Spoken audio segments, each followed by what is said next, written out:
Selamat siang Bapak Ibu sekalian. Assalamualaikum warahmatullahi wabarakatuh. Shalom. Apa kabar semuanya hari ini? Halo kawan-kawan semua, khusus Sobat Penggerak. Jadi di video kali ini bersama saya Tineke Wairisal, calon guru penggerak angkatan 11 dari Kabupaten Maluku Tengah. Pada saat ini saya akan mengadakan kegiatan praobservasi untuk aksi nyata modul 2.3 coaching untuk supervisi akademik. Dan di video kali ini saya ditemani dengan rekan sejawat saya, Pak William Mulder, yang akan menjadi objek pengamatan saya. Baik, langsung saja kita menuju kegiatan praobservasi. Selamat siang Pak Wil, apa kabar hari ini Pak? Selamat siang Ibu ini, baik. Oke, baik Pak, puji Tuhan.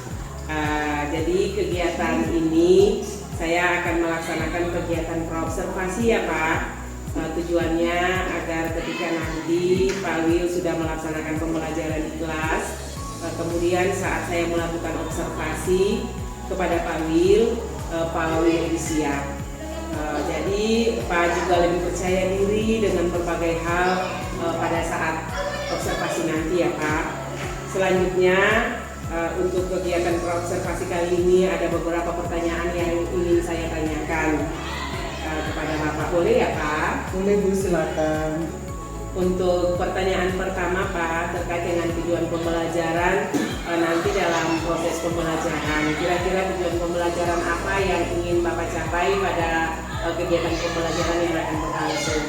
Ya Bu, jadi untuk pembelajaran yang akan berlangsung, tujuan pembelajarannya itu terkait dengan bagaimana peserta didik menganalisis terkait dengan perbedaan perubahan wujud benda. Iya, jadi tujuan pembelajarannya peserta didik dapat menganalisis ya Pak, apa itu wujud benda saat proses pembelajaran berlangsung. Itu materinya materi apa ya Pak? Materinya itu dia di tema saat dan perubahannya.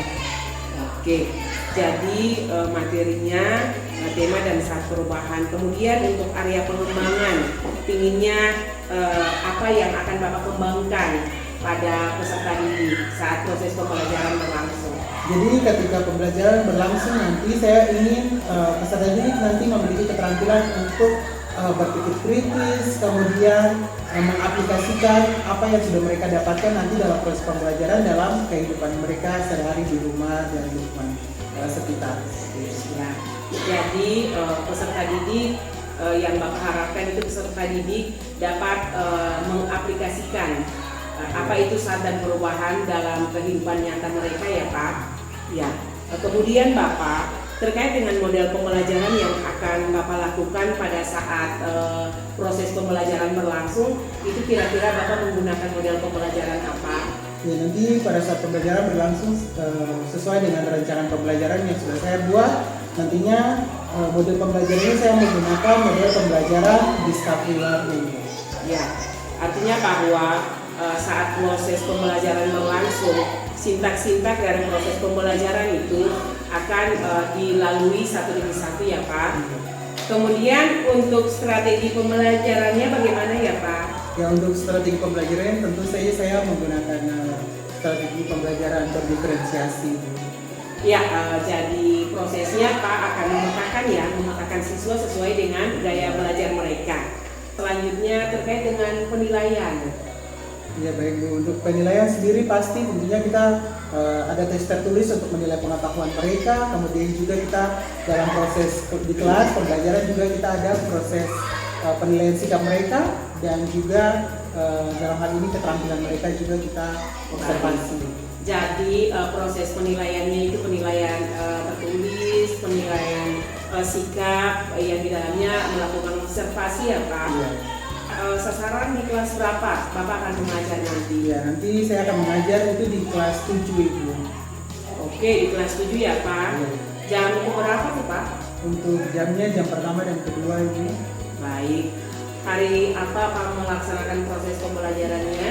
Nanti di hari Rabu. Oke. Mungkin pertanyaan saya cukup sampai di situ ya Pak.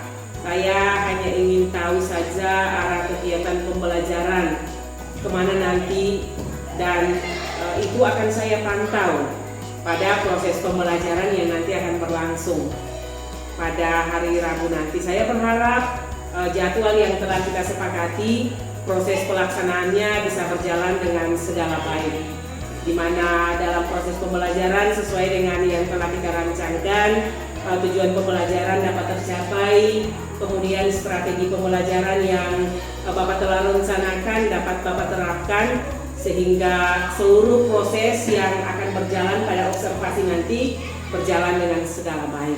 Jadi harapan saya hari Rabu kita berjumpa ya Pak dalam kegiatan observasi, dan setelah kegiatan observasi berlangsung saya juga akan melanjutkannya dengan kegiatan pasca observasi.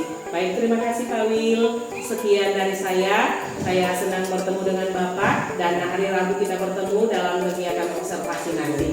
Terima kasih Pak. Terima kasih. Ya. Selamat pagi Sobat Penggerak. Di video kali ini saya akan melaksanakan observasi. Saya sudah melaksanakan kegiatan praobservasi pada pertemuan sebelumnya, dan sekarang adalah kegiatan aksi pengamatannya. Bagaimana Pak? Sudah siap? Sudah Ibu. Baik Bapak akan mengajar dan saya akan mengamati Bapak dari belakang. Silahkan Pak. Semuanya siap. Selamat pagi Bapak Guru. Ya, selamat pagi semuanya, dipersilakan duduk. Apa kabar hari ini semuanya? Baik Pak. Sehat-sehat saja? Sehat Pak. Tio, bagaimana, sudah sehat? Oke, tetap jaga kesehatan ya. Baik, sebelum kita memulai pembelajaran kita di hari ini, alangkah lebih baiknya kita berdoa. Untuk itu ada yang mau membantu kita atau memimpin kita dalam doa? Saya persilakan, ada? Putri, disilakan Putri. Ayo Putri.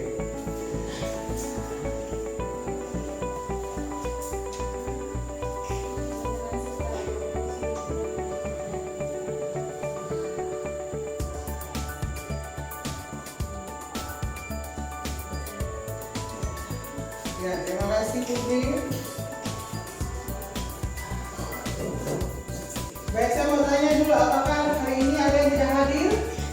Hadir Pak. Ya, semua hadir? Ya Pak. Baik. Sebentar ya. Oke, sebelum kita mulai, saya akan mengajak kalian ya untuk menonton beberapa tayangan video ini. Berikut ya. Sebentar.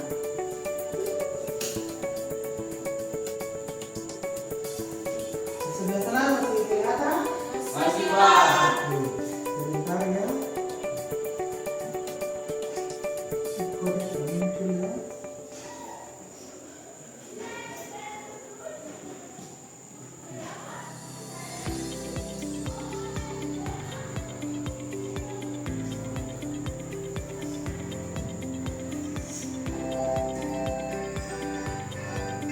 Alam semesta terdiri atas berbagai macam materi, mulai dari matahari, Saya mulai ulang ya. Semuanya tolong diperhatikan.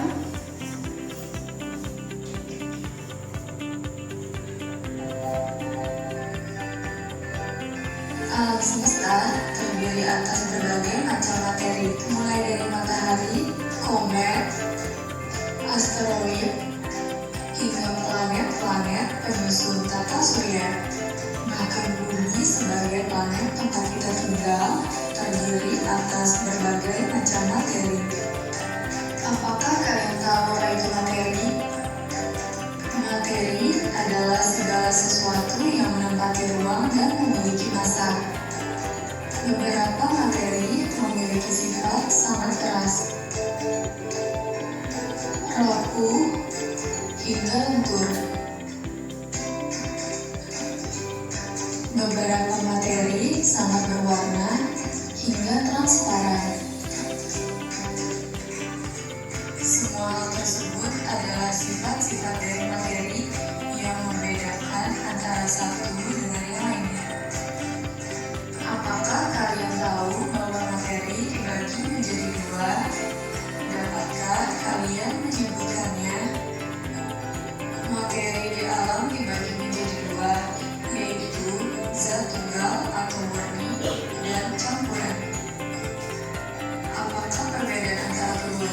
Materi juga memiliki berbagai bentuk atau wujud. Materi di alam dapat berbentuk padat, cair, maupun gas. Dari setiap bentuk tersebut, materi dapat mengalami perubahan zat. Dapatkah kalian menyebutkan perubahan zat dalam kehidupan sehari-hari? Pada bab ini, kalian akan membahas mengenai zat, wujud zat, dan perubahannya.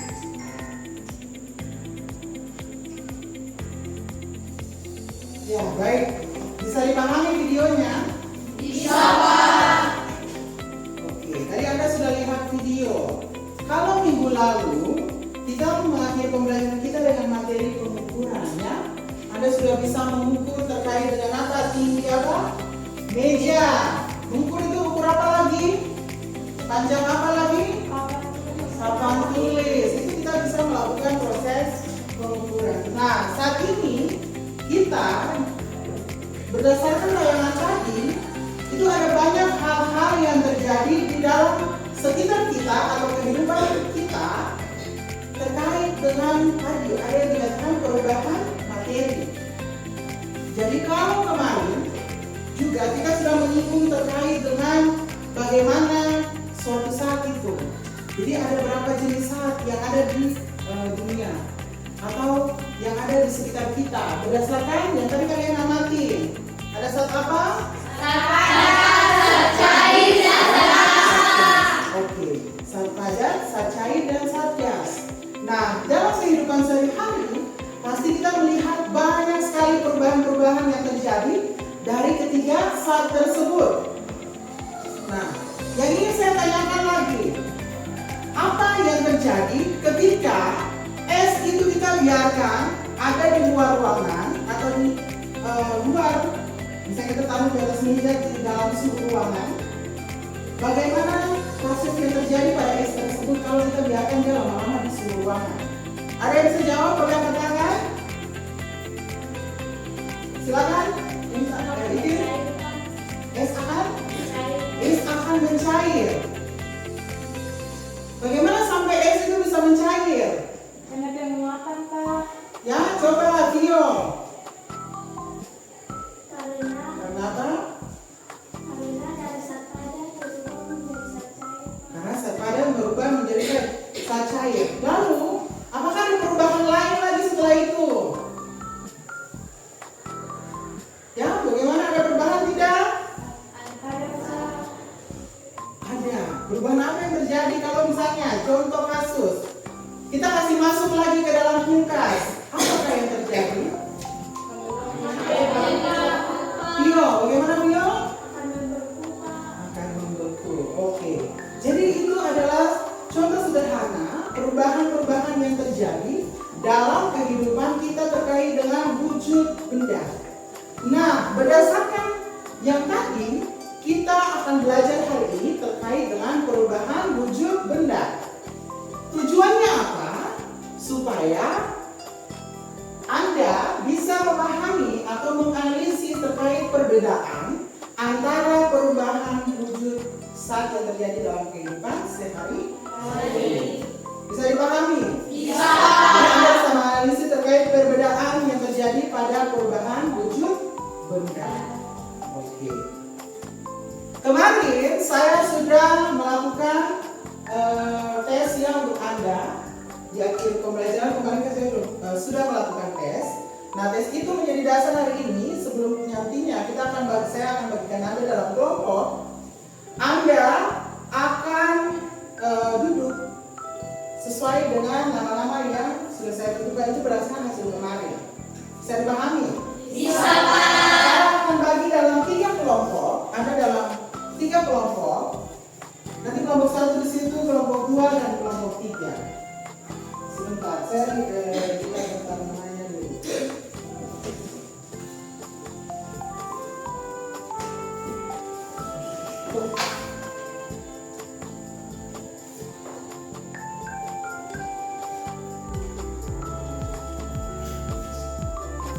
Kelompok 1, Rosie, hadir? Nia, Lisa, Astrid. Itu kelompok 1. Kelompok 2, Aglen, Christine, Ricardo, Kesia. Ada Kesia? Kelompok 3, Amendo, Putri, Adehau, Felicia. Oke, itu kelompok 1, 2, dan 3. Pada kenapa? Ya? Oh iya, Vio, mohon maaf. Vio nanti di kelompok 1. Oke, Vio di kelompok 1 ya. Oke. Kelompok 1 dan 2 akan berdiskusi. Nanti saya ada kasih lembar kerja. Anda akan berdiskusi tentang perubahan benda yang terjadi. Saya sudah tentukan di situ, tinggal Anda lihat. Kemudian untuk kelompok 3 akan studi kasus terkait dengan perubahan wujud benda yang terjadi dalam kehidupan sehari-hari. Mungkin tidak terjadi di Malaya, tapi terjadi di Amerika atau di mana saja, bisa seperti itu. Ya, silakan. Sekarang waktunya Anda ke kelompok masing-masing, kelompok 1, 2, dan 3. Silakan. Baik, nanti Anda lihat di situ ada gambar ya. Di situ ada diskusi terkait dengan perubahan wujud benda yang terjadi. Kalau misalnya ini dari es batu jadi apa? Jadi apa? Cair ya, wujud cair. Kemudian es batu air kalau dikasih masuk ke kulkas itu berubahnya jadi apa? Membeku. Kemudian kalau misalnya kita air laut biasa kan air panas, itu airnya kenapa?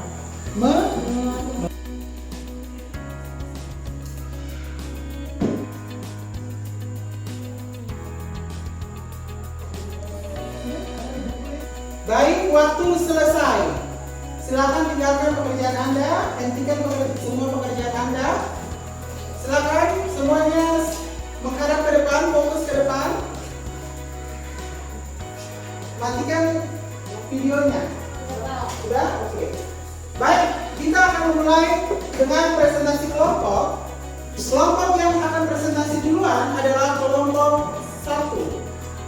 Kepada kelompok 1 dipersilakan. Kita berikan tepuk tangan kelompok 1.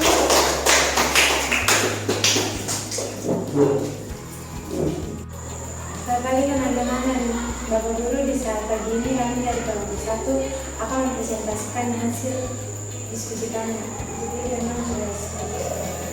Tugas kami diskusikan dan catat jenis-jenis perubahan wujud benda. Sebutkan minimal 3 jenis perubahan wujud dan buatlah gambar sederhana untuk masing-masing perubahan tersebut. Jenis-jenis perubahan wujud. 1. Mencair, contohnya es batu menjadi air. 2. Membeku, contohnya air menjadi es. 3. Menguap, contohnya air menjadi uap. Demikianlah hasil presentasi kami di sana. Ya baik, demikian presentasi dari kelompok 1. Apakah ada kelompok lain yang ingin bertanya? Tidak ada. Kita berikan tepuk tangan untuk kelompok 1. Kita akan melihat presentasi kelompok dari kelompok 2. Kepada kelompok 2 disilakan kita berikan tepuk tangan. Silakan kelompok 2.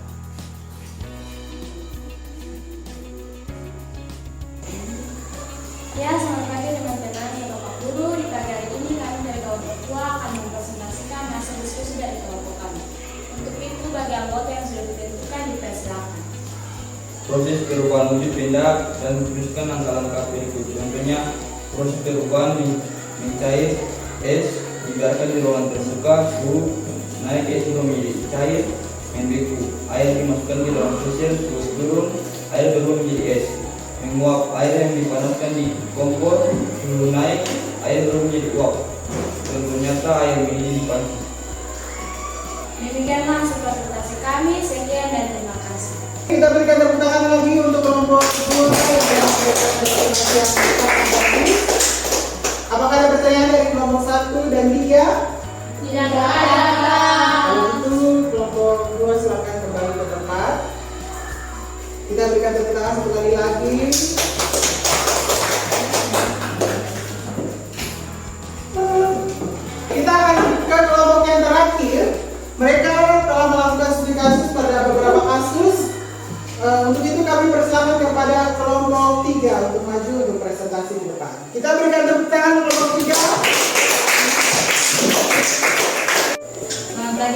kenyamanan Bapak Guru di saat pagi hari ini kami dari kelompok 3 akan mempresentasikan hasil studi kasus kami. Untuk ketua kelompok kami persilakan.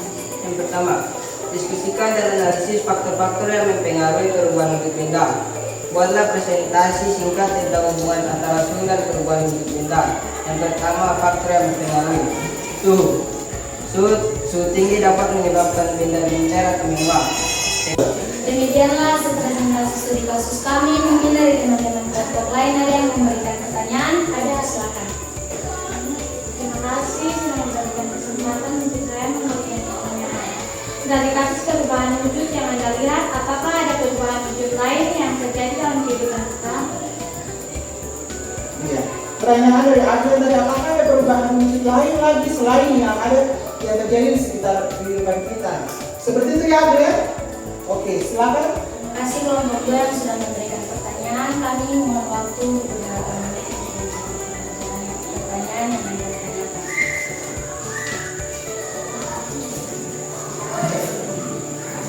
Ada perubahan wujud yang lain yaitu menyulim atau reduksi. Menyulim merupakan perubahan wujud dari padat menjadi gas secara langsung tanpa melalui wujud zat terlebih dahulu, misalnya pada kapur baru sebelum dari gas. Deposisi merupakan perubahan wujud gas menjadi padat, misalnya pada pembentukan dermaga pada cenderung asap. Dengan demikian, perubahan wujud ada 6 macam yaitu melebur atau mencair, membeku, menguap, mengembun, menyulim, dan deposisi. Mungkin dari kelompok 2 sudah puas. Demikian hasil presentasi studi kasus kami. Sekian dan terima kasih. Baik, untuk kelompok silakan kembali kita berikan tepuk tangan untuk kelompok. Silakan.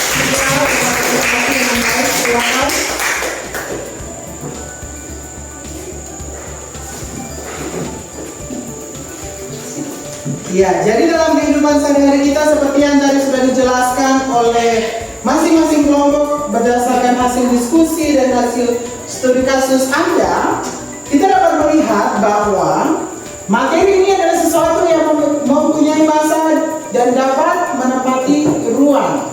Jadi perubahan-perubahan apa saja yang terjadi dalam kehidupan sehari-hari sesuai dengan apa yang Anda diskusikan, itu ada yang pertama adalah mencair, kemudian ada membeku, ada menguap, ada menyublim, ada apa lagi? Mengembun, ada mengkristal, dan ada lagi 2 yang tadi disebutkan oleh kelompok 3. Apa tadi? Melebur dan apa? Deposisi ya. Ada melebur dan deposisi. Jadi seperti itu. Jadi ada banyak perubahan wujud benda yang terjadi di kehidupan kita sehari-hari. Silakan pulang dan lihat di sekitar Anda. Oh ternyata apa yang kita pelajari, oh ini dia masuk perubahan wujud benda apa, dari saat apa ke saat apa. Seperti itu ya. Ya Pak. Ya. Jadi ada skema perubahan wujud benda.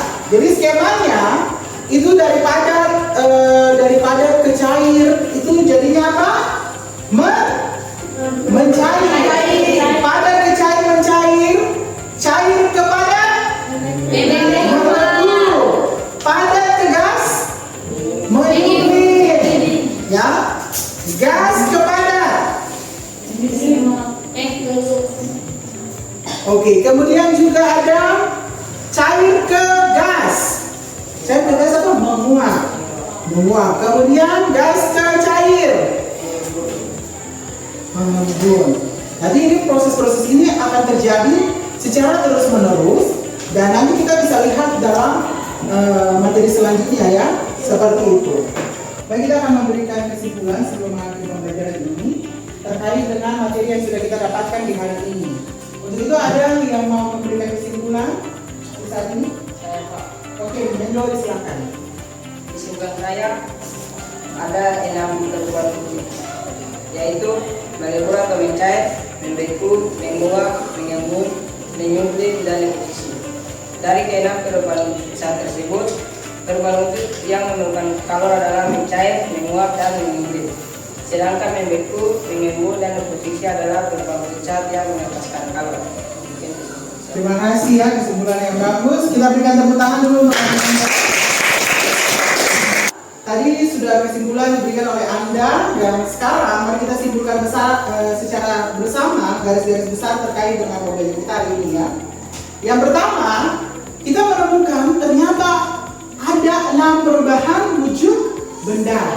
Ada 6. Satu, ada mencair. Kedua, ada menguap. Dan yang ketiga ada menyulir. Kalau 3 itu membutuhkan apa? Kalor atau panas. Faktor lain matahari. Kemudian ada juga 3 lainnya yang tidak memerlukan kalor. Yang pertama apa? Membeku. Kemudian mengembun. Dan yang terakhir ada deposisi. Ya.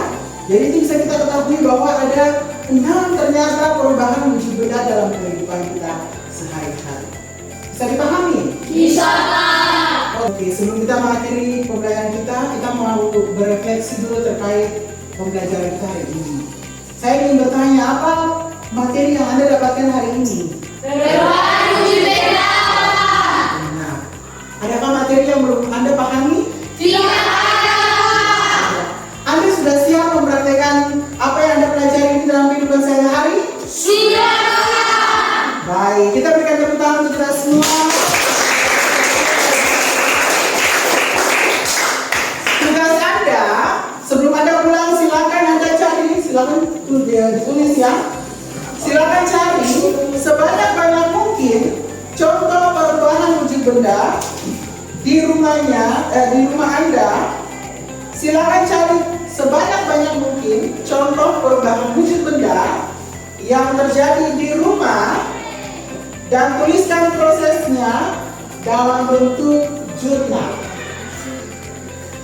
Ya. Cari contoh perubahan wujud benda di rumah dan tuliskan prosesnya dalam bentuk jurnal. Terserah Anda mau bikin bentuk jurnal kah, Anda mau bikin dalam bentuk tulisan, silakan, saya bebaskan. Bisa dipahami? Bisa. Saya bebaskan tugasnya Anda mau kerja seperti apa, tapi di situ ada terwujud ya contoh perubahan wujud benda, kemudian juga prosesnya. Bisa dipahami ya? Bisa, Pak. Sebelum kita mengakhiri pembelajaran kita hari ini, saya ada tes ya, ada evaluasi. Kita harus mengevaluasi terkait pembelajaran hari ini. Tapi sebelum itu silakan kembali ke posisi semula.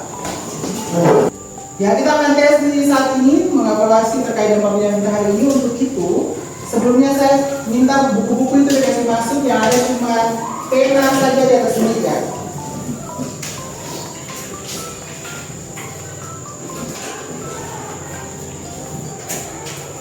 Dioper ke belakang. Tulis nama, kelas, ya.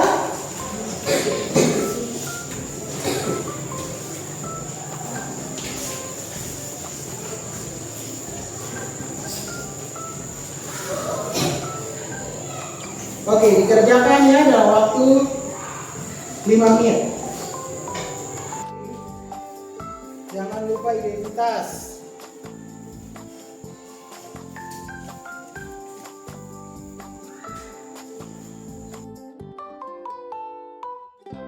Waktu selesai, silakan kumpul ke depan.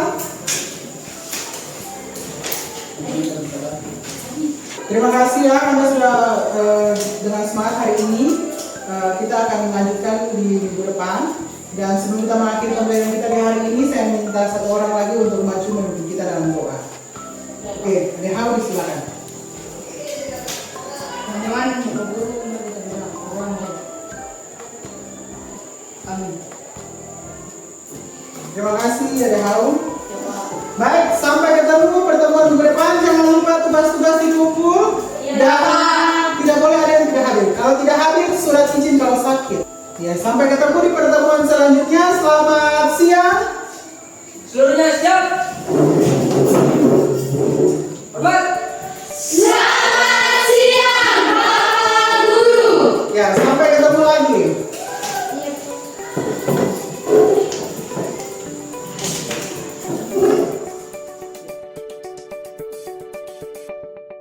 Assalamualaikum warahmatullahi wabarakatuh. Salam sejahtera bagi kita semua. Halo Sobat Penggerak semuanya, kali ini sampailah pada tahap pasca observasi. Setelah di pertemuan kemarin saya sudah melaksanakan kegiatan pengamatan langsung atau observasi terhadap pembelajaran yang dilakukan oleh rekan saya, Pak Will Mulder. Oke, baiklah, mari kita mulai kegiatan pasca observasi kita. Selamat pagi Pak. Selamat pagi. Apa kabar hari ini Bapak? Puji Tuhan baik Ibu. Ya, baik. Kegiatan pasca observasi kali ini tujuannya adalah saya ingin mengajak Bapak berbicara banyak hal terkait dengan kegiatan yang sudah Bapak lakukan kemarin pada proses pembelajaran yang telah Bapak lakukan di kelas 7 ya Pak? Ya. Jadi sebelum saya sampaikan beberapa catatan yang telah saya catat pada kegiatan observasi tersebut, ada beberapa hal yang ingin saya tanyakan. Boleh ya Pak? Boleh Bu, baik. Untuk yang pertama Pak, bagaimana perasaan Bapak ketika melaksanakan kegiatan pembelajaran kemarin? Puji Tuhan Ibu, untuk kemarin itu cukup puas, walaupun menurut saya di beberapa hal itu ada yang belum sempurna. Ya, baik ya Pak, ada beberapa hal yang belum sempurna ya Pak. Bagaimana perasaan Bapak saat melakukan proses pembelajaran yang ada di ruang kelas kemarin Pak? Ya Ibu, mungkin kemarin itu saya sedikit tegang ya Ibu, mungkin di awal-awal karena tidak biasa ada orang di belakang yang melihat kita ketika mengajar, kemudian mungkin ya itu karena hal tersebut, dan tapi puji Tuhan semuanya tuh kemarin berjalan dengan baik dan sudah bisa berjalan juga dengan lancar. Baik Bapak, bisa Bapak ceritakan kembali proses pembelajaran yang terjadi di hari kemarin?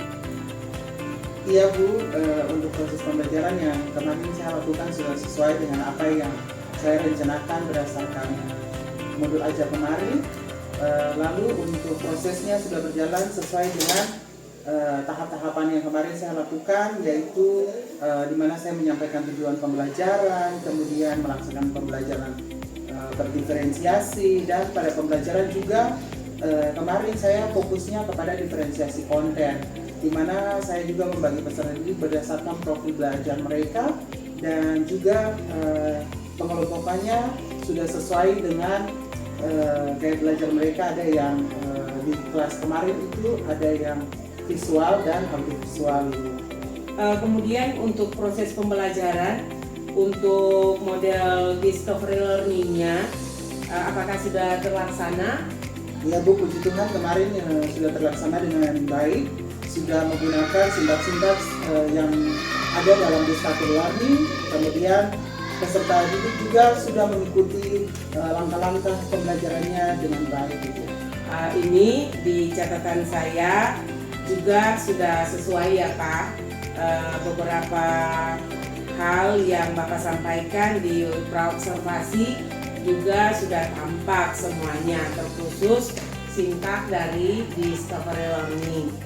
Kemarin anak-anak sudah diberi rangsangan, kemudian mereka boleh mengidentifikasi masalah, kemudian dalam proses pembelajaran setelah itu mereka mengumpulkan data dan mengelola data. Selanjutnya setelah mengelola data, mereka melakukan proses pembuktian dalam proses pembelajaran yang terjadi di hari kemarin. Untuk selanjutnya terkait dengan hambatan-hambatan pada proses pembelajaran kemarin, proses pembelajaran yang Bapak laksanakan, apakah ada hambatan yang Bapak temui? Ya Ibu, mungkin untuk hambatannya kemarin mungkin pada persiapan. Jadi kemarin itu untuk siswa mereka mungkin masih takut karena takut untuk berpendapat, apalagi di belakang itu ada guru yang ada guru lain Ibu. Mungkin mereka lebih takut ke situ sehingga anak-anak itu sulit untuk berpendapat di dalam kelas itu. Ya, jadi siswa sulit berpendapat ya. Terkait dengan hambatan itu, kira-kira apa alasan Bapak hambatan tersebut bisa terjadi? Ya Ibu, mungkin karena saya juga kurang memaksimalkan ya Ibu terkait dengan anak-anak di dalam kelas. Saya tidak menawarkan dan memberikan kesempatan kepada semua anak untuk berbicara. Iya, baik Pak. Kemudian hambatan yang Bapak temui, bagaimana menurut Bapak? Kira-kira solusi apa yang bisa Bapak lakukan untuk meminimalisir atau memperkecil hambatan yang Bapak temui tadi? Ya, untuk rencananya itu untuk mengurangi hambatan yang terjadi kemarin, saya nantinya akan memberikan kesempatan yang lebih luas lagi kepada semua siswa itu dalam proses pembelajaran. Jadi saya langsung menuju agar anak-anak itu dapat mengemukakan pendapat mereka dengan baik, dan untuk masalah waktu nanti saya akan mempersiapkan semua perangkat itu lebih matang. Kemudian terlebih dahulu saya mempersiapkan misalnya infokus kemarin yang mengalami gangguan, itu sudah saya persiapkan sekali supaya selanjutnya dalam pertemuan-pertemuan itu tidak mengalami kendala lagi. Baik Bapak, lalu kira-kira kapan Bapak mau memulai memperbaiki hambatan-hambatan itu? Ya Ibu, rencananya pada pertemuan berikutnya saya sudah bisa untuk menerapkan perbaikan-perbaikan itu di kemudian hari. Pertanyaan saya cukup sampai di sini Pak. Saya berterima kasih kepada Bapak karena Bapak bersedia memberikan kesempatan untuk Bapak saya observasi. Ya, terima kasih Pak. Saya berharap apa yang telah tadi Bapak rencanakan untuk diperbaiki, kedepannya dapat diperbaiki. Selamat siang Pak. Selamat siang. Terima kasih.